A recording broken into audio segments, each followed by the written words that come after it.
Happy New Year! I'm Meridan Zerner. I'm the sports dietitian here at the Cooper Clinic and the Cooper Fitness Center. Hope you had a great holiday, but now it is time to refocus. I'm here today to speak to you about some goal setting as it relates to nutrition, because this can be a very powerful tool and can really impact a lot of change for you. Some things to consider when you're setting goals. We want maybe just one specific thing that you might consider changing, not overhauling your life. If we can get one reasonable change, you might find that that's even more effective for the long term. And it really is about the long term. So may I steer you away from those sort of quick fix diets, because health is really a lifetime goal. So consider things like, could you leave the cheese off your sandwich at lunch? That would save you substantial fat and calories and might actually be enough to create about 10 pounds of loss in 1 year. You could consider a small change for the next week, like maybe one soda instead of two, or maybe one glass of wine instead of two. That would also be a substantial savings. Those kinds of things add up. Something as simple as eating 5-a-day fruits and vegetables. That's an easy goal for some people, just to say, okay, you know what, I'm not going to worry about calories, although that is the bottom line.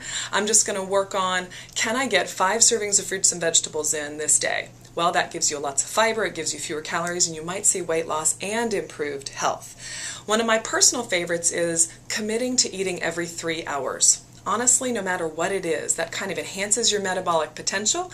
It helps to prevent overeating at the next meal. That's an amazing one thing.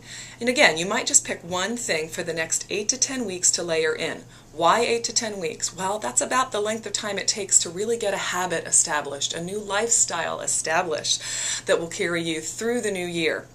May I also encourage you to, of course, exercise, because even 10 minutes, which I might consider the minimum, 10 minutes is 100 calories burned, and that's about 10 pounds of loss in 1 year. So don't discount the small stuff. If you can even just throw some tennis shoes in the back of your car to get 10 minutes, after work or on a lunch break, that does make a difference over time.